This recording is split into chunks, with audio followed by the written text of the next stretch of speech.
जय श्री राधे कृष्ण। आप सभी का आपके अपने YouTube channel BK Mishra present में बहुत बहुत स्वागत है। आइए आज आप सब सुनेंगे द्वादशी पारण के दिन तुलसी माता की कथा।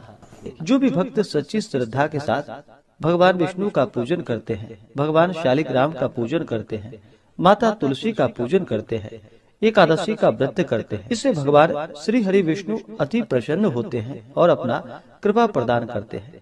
एकादशी का व्रत जो कि सभी प्रकार के पापों को नष्ट करने वाली है और व्यक्ति के जब पाप और ताप नष्ट होते हैं तो उनके पुण्यों का उदय हो पाता है और सभी प्रकार के फिर सांसारिक सुखों की प्राप्ति होती है। हिंदू धर्म में तुलसी का बड़ा ही विशेष महत्व माना गया है। माता तुलसी जो कि अपने भक्तों के सभी प्रकार के पापों को नष्ट करने वाली है और भगवान विष्णु को जो कि तुलसी दल अति प्रिय होता है। बिना तुलसी दल के भगवान विष्णु उस पूजन को स्वीकार नहीं करते हैं और जहाँ पर भी तुलसी का वृक्ष होता है वहाँ पर यम के दूत भी असमय नहीं आते जाते। इसलिए चाहिए कि माता तुलसी का पूजन करे और तुलसी वृक्ष के नीचे जो कि दीपक जलाने चाहिए। इससे माता तुलसी अपना कृपा प्रदान करती है। माता तुलसी का विवाह जो कि भगवान शालिग्राम के साथ विधि विधान के साथ कार्तिक के महीने में किया जाता है और प्रत्येक दिन भगवान विष्णु का पूजन करना चाहिए। भगवान विष्णु के पूजन के साथ साथ माता तुलसी का पूजन करते हुए कथा भी श्रवण करना चाहिए। इससे भगवान विष्णु और माता तुलसी का कृपा प्राप्त होता है। तो आइए सुनते हैं द्वादशी पारण के दिन तुलसी माता की कथा। अगर आप एकादशी व्रत द्वादशी पारणा तिथि के दिन ब्राह्मण दक्षिणा, अन्नदान, वस्त्रदान, गौदान आदि के लिए देना चाहते हो तो आप अपनी श्रद्धा और सामर्थ्य के अनुसार हमें डिस्क्रिप्शन में जाकर के वहां से गूगल पे, फोन पे या अकाउंट नंबर के माध्यम से आप अपने श्रद्धा और सामर्थ्य के अनुसार हमें ब्राह्मण दक्षिणा प्रदान कर सकते हैं। तो बोलिए प्रेम से माता तुलसी की जय, भगवान श्री हरि विष्णु की जय, माता लक्ष्मी की जय, भगवान शालिग्राम की जय, एकादशी माता की जय, सर्वदेवी देवता की जय। तुलसी से जुड़ी हुई एक कथा जो कि बड़ी ही प्रचलित है। श्रीमद् देवी भागवत पुराण में इनके दिव्य अवतरण की दिव्य लीला कथा भी बताई गई है। एक बार भगवान शिव ने अपने तेज को समुद्र में फेंक दिया। उससे एक महातेजस्वी बालक ने जन्म लिया। यह बालक जो कि आगे चलकर जालंधर के नाम से पराक्रमी दैत्य राजा बना। इसकी राजधानी का नाम जो कि जालंधर नगरी पड़ा। दैत्यराज काल नेमी की कन्या वृंदा का विवाह जालंधर से हुआ। जालंधर जो कि महाराक्षस था, अपनी सत्ता के मद में चूर होकर उसने माता लक्ष्मी को पाने की कामना से युद्ध किया, परंतु समुद्र से ही उत्पन्न होने के कारण माता लक्ष्मी ने उसे अपने भाई के रूप में स्वीकार किया। वहां से फिर पराजित होकर वह माता पार्वती को पाने की लालसा से कैलाश पर्वत पर पहुंच गया। भगवान देवादिदेव शिव का ही रूप धारण कर माता पार्वती के समीप गया, परंतु माता ने अपने योग बल से उसे तुरंत ही पहचान लिया तथा वहां से अंतर ध्यान हो गई।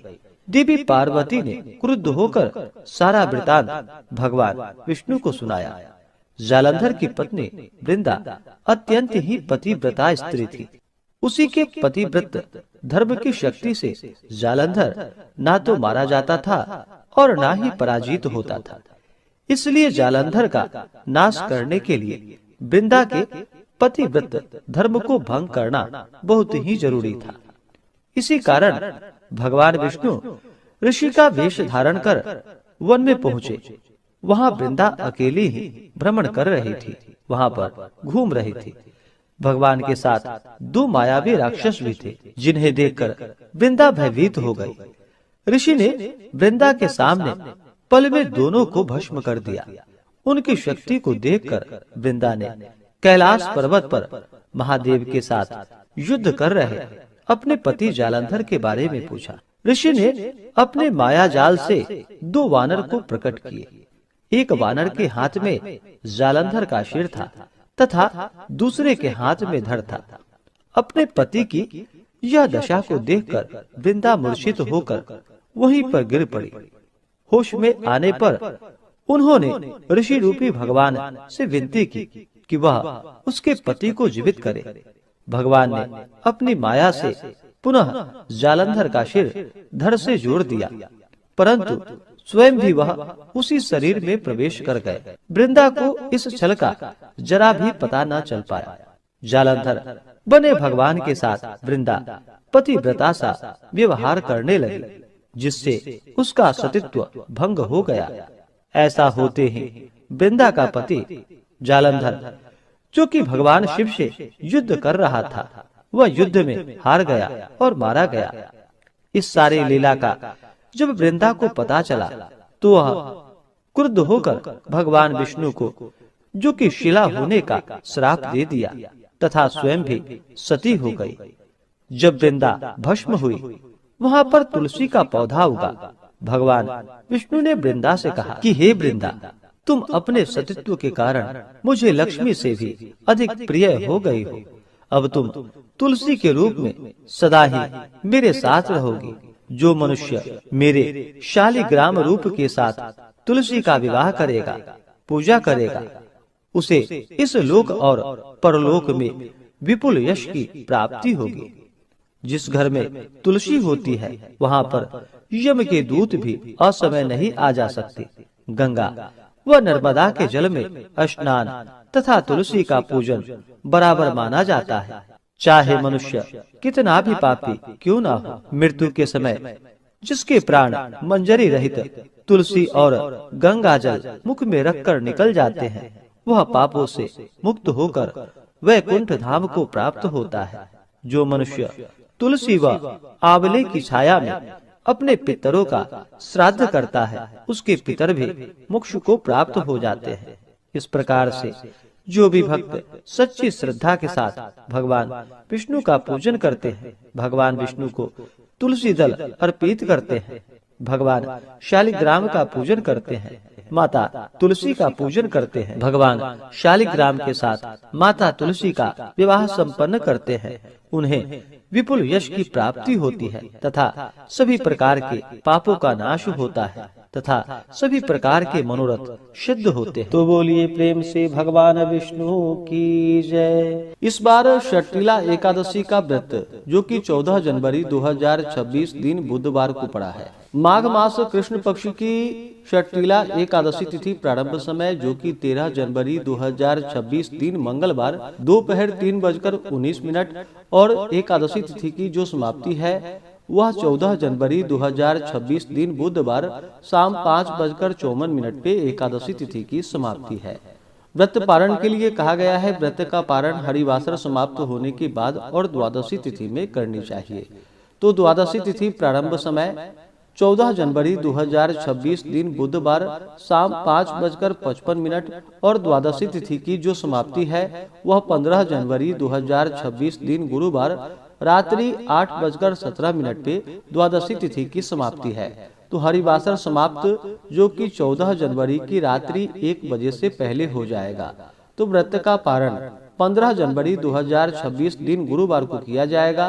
पारण का समय सुबह 7:15 से सुबह 9:20 तक व्रत का पारण किया जाएगा। षट्टिला एकादशी व्रत का पारण गो दुग्धेन पारणम, गाय के दूध से व्रत का पारण है। यह संभव ना हो पाए तो आप जल, फल या तुलसी दल से व्रत का पारण करें। पारण के दिन 15 जनवरी को ब्रह्म मुहूर्त का समय सुबह 5:24 से सुबह 6:19 तक होगा। प्रातः काल पूजा का शुभ मुहूर्त सुबह 7:15 से सुबह 8:33 तक होगा। खास करके षट्टिला एकादशी व्रत पारण के दिन बतलाया गया है कि इस दिन चाहिए कि सुबह उठ करके स्नान करे। द्वादशी तिथि के दिन स्नान करके भगवान का पूजन कर ले तथा भगवान को तिल, गुड़, कुम्हरा, नारियल और सीताफल इत्यादि कृष्णार्पण करके ब्राह्मणों को दान देवे, उनकी स्तुति करे। और इस दिन भगवान को पारण के दिन जो कि खिचड़ी का भोग भी लगाना चाहिए और फिर कथा के अनुसार जो कि खिचड़ी से व्रत का पारण करना चाहिए। तो भगवान को संपूर्ण वस्तुएं अर्पित करके भगवान का आरती कर ले, फिर ब्राह्मणों को भोजन करवाए, ब्राह्मणों को दान और दक्षिणा दे और फिर समय के अनुसार व्रत का पारण करे। तो आशा करता हूँ कि यह जानकारी आपको अच्छा लगा हो। इसी प्रकार से ज्ञानवर्धक जानकारियाँ प्राप्त करते रहने के लिए, व्रत पूजा के बारे में जानने के लिए, कथा को सुनने के लिए चैनल पे अगर आप पहली बार आए हैं तो चैनल को लाल बटन दबा करके सब्सक्राइब करें, साथ में बेल आइकन घंटी को दबाएं ताकि आने वाली वीडियो का नोटिफिकेशन आपको समय से मिलता रहे। वीडियो को लाइक करें, शेयर करें। सुखी रहे और स्वस्थ रहे। जय श्री राधे कृष्ण। धन्यवाद।